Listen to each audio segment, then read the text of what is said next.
Hey PHS, and welcome back to The Roar. In this week's segment, we'll be talking about the importance of voting and registering to vote.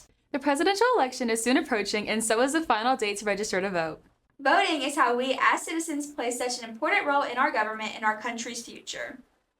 Here's an interview with Mr. Smith about the importance of registering to vote and exercising that right when we can.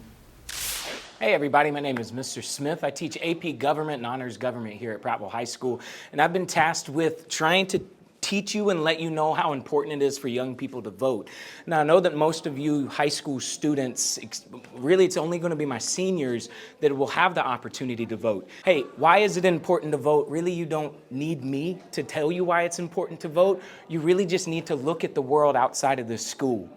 We all have opinions, we all have feelings about things that are going on, and if you're going to have the ability to vote, you're going to have the ability to have your voice heard. That is so important in our democracy. Furthermore, we've watched studies over the past couple of years, and we've seen a higher percentage of young people my age, people your age, 18 to 35, that are going out and voting in droves, and they are changing the landscape of the United States. Guys, go out and vote, get your voice heard. This is one of the most important elections that we've had. Go Lions.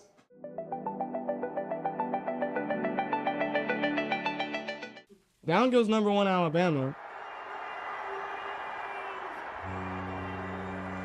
And down go the goalposts. This was a scene in Nashville, Tennessee after Vanderbilt pulled off one of the biggest upsets of the decade, stunning the Crimson Tide, who hadn't lost to Vandy in over 40 years. The Commodores set the tone early with the first quarter pick six to grow the lead by 2 scores. From there, Vanderbilt continued to control the game, dominating time of possession with 42 minutes to Alabama's 17. They never trailed, led by quarterback Diego Pavia, who threw for 252 yards and 2 touchdowns against the Tide, while also rushing for 56 yards. Alabama tried to rally late, but it was no use. As Diego Pavia took a knee, fans rushed the field, tearing down the goalposts and carrying them 2.5 miles through the streets of Nashville before throwing it into the river to celebrate Vandy's first top 5 win in program history.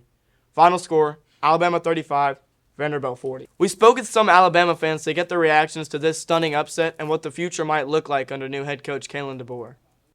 I didn't believe it would have happened. I honestly thought we would have did what we usually did, blow them out, because that's what we usually do. Haven't lost to them in like 40 years. But honestly, if you saw when Nick Saban first came to Bama, he lost a few games. He lost to ULM or whatever the college name is. He had a few losses, so I mean, I'm not too big on it. We might have a few more losses. I feel like we'll probably lose to LSU, probably Oklahoma, we might lose to Auburn, to be honest with you. SEC's like always been a strong conference, but I feel like we could still beat certain teams that I just named. It just depends on how Kellen DeBoer responds. Personally, I feel like Alabama sold the game hard. Kalen DeBoer, he's just a terrible, terrible coach. Absolutely terrible replacement for Nick Saban, bro.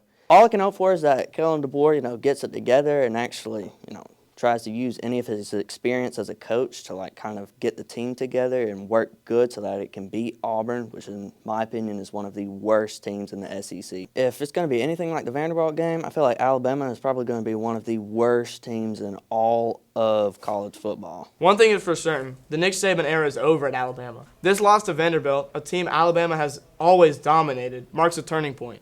Fans now wonder if this signals the end of a dynasty as the rest of college football catches up to the Tide.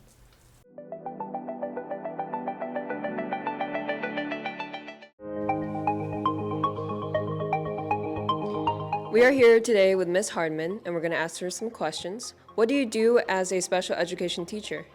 Unlike the traditional whole group instruction, I provide different methods to cater to each individual person in my classroom, to cater to their specific needs. What challenges do you face on the daily while teaching the class?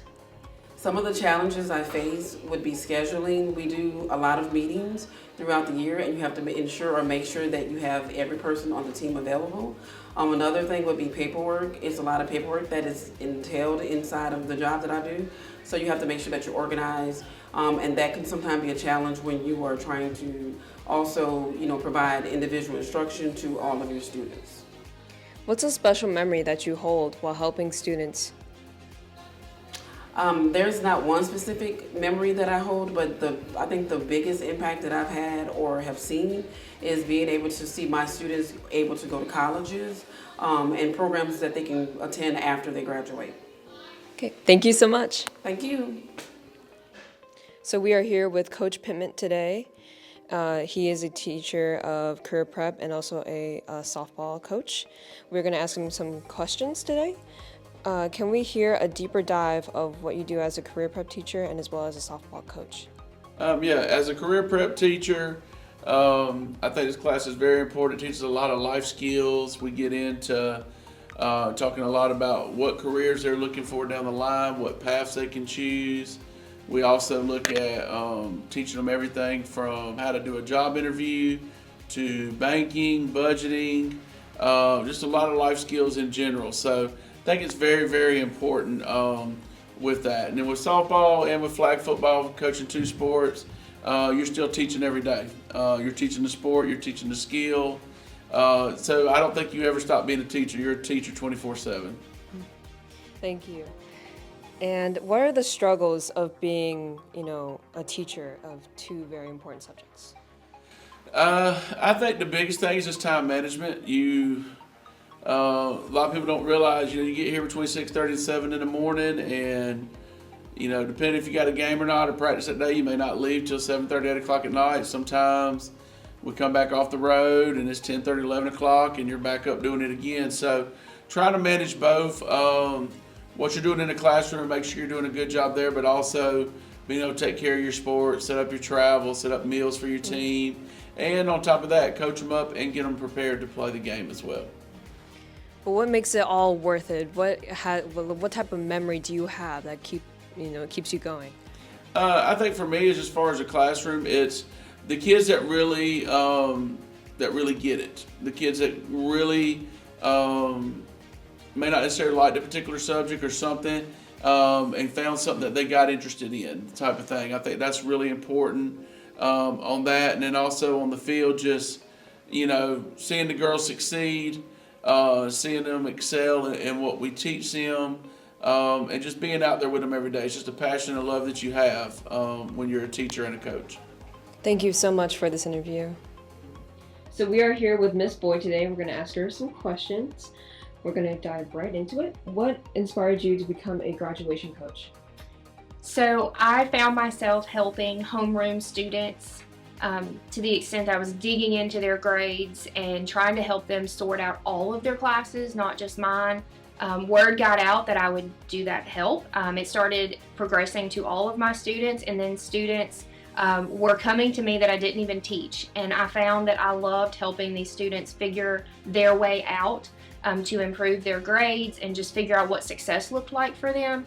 And when this position opened, I knew that that was just a perfect segue for me to explore that more and help all of the students who really needed that close attention and help to figure out how they could progress through their grades and get everything covered so that they could focus on what really mattered in life.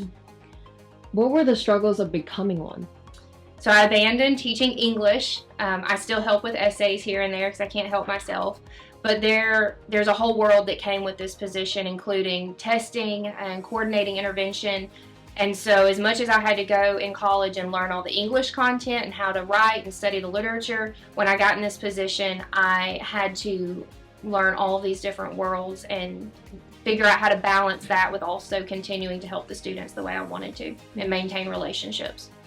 Being in this role, has it opened a new lens that you see out of in your personal life? Absolutely. More than ever, I understand that there is a reason behind behavior. Everyone is the way they are for a reason, and one of my goals has become to help figure out what that is. And even if I don't figure out what it is, I just acknowledge that there's always something going on that maybe I don't know about. And there is a reason that students are the way they are. There is a reason that students struggle. And whether I figure out what that reason is or not, may not be my business, but at least I can help those students overcome and, like I said, focus on succeeding in life and figuring out what that success looks like for them. So I'll always remember that there's always a story that you may not know and give everyone grace that they need. What's a special moment that you've created with one of your students that you've helped?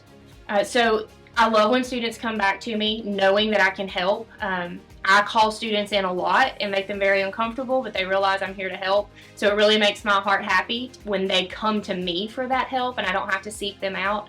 My favorite thing is when students bring other students to me and say, hey, this is Miss Boyd, she can help you. Whatever you need, she can help. You need to come to her. That just helps me to know that I have not only helped students, but that they're willing to go out of their way to bring other students to me to receive that help. Thank you so much. You're welcome. That's all we have for this week, so make sure you tune in next week for more news and sports. I'm Jenny. And I'm Isabella. And you just watched The Roar.